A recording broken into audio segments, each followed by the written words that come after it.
मणिपुर में हिंसा की आग अचानक से नहीं भड़की, बल्कि इसकी चिंगारी सालों से राज्य के दो समुदायों के बीच धधक रही थी।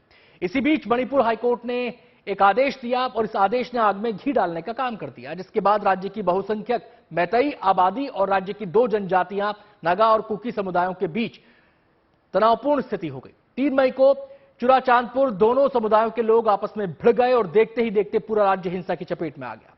हमारा छठा सवाल ये रहा आपके सामने, और हमारा सवाल है, मणिपुर में हिंसा भड़कने की वजह क्या थी? दो समुदायों की सालों से चली आ रही नफरत ने हिंसा का रूप ले लिया, जिसमें अब तक 50 से ज्यादा लोगों की मौत हो चुकी है और हजारों लोग अपना घर छोड़कर पलायन के लिए मजबूर हो गए हैं।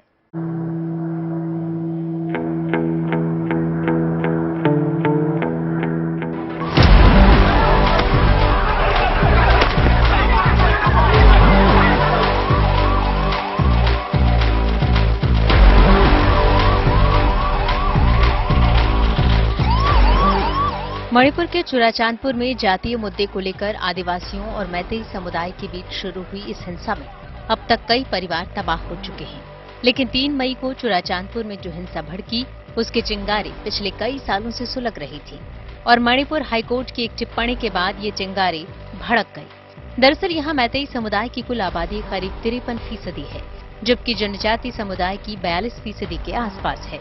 लेकिन मैतेई समुदाय पिछले कुछ सालों से खुद को एसटी की श्रेणी में रखने की मांग कर रहा है। मैतेई समुदाय का मानना है कि उन्हें पूर्वजों की जमीन, परंपरा, संस्कृति और भाषा की रक्षा के लिए जनजाति का दर्जा देना जरूरी है और बाहरी लोगों के अतिक्रमण से बचाने के लिए मैतेई समुदाय के लोगों को एक संवैधानिक कवच की जरूरत है। बता दें कि 1949 में जब मणिपुर का भारत में विलय हुआ था, तो उससे पहले भी मैतेई समुदाय को यहाँ जनजातीय का दर्जा मिला हुआ था। मणिपुर फिलहाल हिंसा की आग में धधक रहा है। दरअसल ये मुद्दा बेहद पुराना है। पिछले 10 सालों से वहां की मैतेई कम्युनिटी का मांग रहा कि उन्हें एसटी कम्युनिटी में शरीक किया जाए। लेकिन जनजातीय समुदाय मैतेई समुदाय को एसटी का दर्जा देने के विरोध में है। आदिवासियों को डर है कि अगर मैतेई समुदाय को जनजाति का दर्जा मिल जाएगा तो ये उनके अस्तित्व के लिए बड़ा खतरा होगा। जनजातीय समुदाय का तर्क है कि मैतेई जनसंख्या में भी ज्यादा हैं और उनका राजनीति में भी दबदबा है। उनको पहले से ही एससी और ओबीसी आरक्षण के साथ साथ आर्थिक रूप से पिछड़े वर्ग का आरक्षण मिला हुआ है।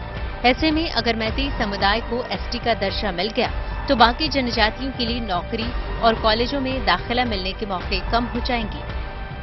नाखुश है, खासकर जो पहाड़ी इलाकों में रहने वाले जो ट्राइब्स है वो इन फैसले से बिल्कुल नाराज है और धीरे धीरे ये जो आग है वो इम्फल के आसपास के इलाके में भी फैल रहा है और फिलहाल जो है यही एक कारण रहा जो धीरे धीरे यहाँ पर स्थिति और तनावपूर्ण कर दिया। इससे पहले 19 अप्रैल को मैतेई ट्राइब यूनियन की याचिका पर सुनवाई करते हुए मणिपुर हाईकोर्ट ने एक आदेश दिया था, जिसमें कोर्ट ने कहा राज्य सरकार मैतेई समुदाय को एसटी का दर्जा देने पर विचार करे। इसके साथ ही कोर्ट ने 10 साल पुरानी केंद्रीय जनजातीय मामलों के मंत्रालय की सिफारिश प्रस्तुत करने के लिए कहा था, जिसमें मैतेई समुदाय को जनजाति का दर्जा देने पर सहमति जताई गई थी। जो मणिपुर के हाईकोर्ट की तरफ से एक निर्देश दिया गया कि उनके राज्य सरकार को ये हिदायत दी गई कि एक तयशुदा वक्त के अंदर वो इस बारे में अपना राय केंद्र सरकार को बताए।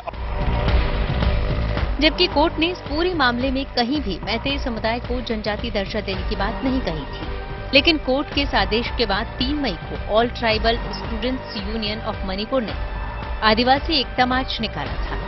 ये मार्च मैतेई समुदाय को एसटी का दर्जा देने के विरोध में था, लेकिन स्थिति बिगड़ गई और आदिवासियों का प्रदर्शन एक जातीय संघर्ष में तब्दील हो गया था। मणिपुर में जातीय संघर्ष की जंग में अब तक 50 से ज्यादा लोगों की मौत हो चुकी है, हजारों लोगों का पलायन हो चुका है, करोड़ों लोगों की संपत्ति नष्ट हो चुकी है, लेकिन अभी तक इस समस्या का आखिरी समाधान नहीं निकल सका है। ऋतिक मंडल के साथ bureau report, good news today. Manipur हिंसा का तात्कालिक कारण है मणिपुर हाईकोर्ट का वो फैसला, जिसमें राज्य सरकार को मैतेई समुदाय को अनुसूचित जनजाति की सूची में शामिल किए जाने को लेकर सरकार से 4 हफ्ते में फैसला लेने के लिए कहा गया था। हाईकोर्ट के इस फैसले को सुप्रीम कोर्ट में चुनौती दी गई थी, जिस पर आज सुनवाई हुई। सुनवाई के दौरान सुप्रीम कोर्ट ने हाईकोर्ट के आदेश पर हैरानी जताई। हमारा 7वां और आखिरी सवाल इसी से जुड़ा है और हमारा सवाल है, मणिपुर मामले में सुप्रीम कोर्ट में आज क्या हुआ? इसके बारे में विस्तार से जानकारी दे रहे हैं हमारे संवाददाता संजय शर्मा।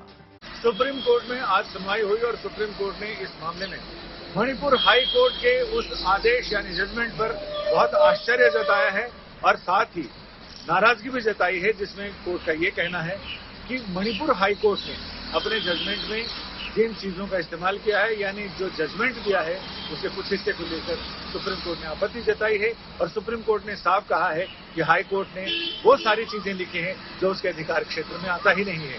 दरअसल मणिपुर हाई कोर्ट ने अपने फैसले में लिखा कि राज्य सरकार को अपने रिकमेंडेशन केंद्र सरकार को भेजनी चाहिए, जिसमें मैतेई जाति के समुदाय के लोगों को आरक्षण का प्रावधान है। सुप्रीम कोर्ट के पीठ का ये कहना है कि इसमें केवल और केवल राष्ट्रपति फैसला कर सकते हैं, इसमें ये कोर्ट को अधिकार नहीं है कि वो राज्य सरकार को इस बारे में गाइड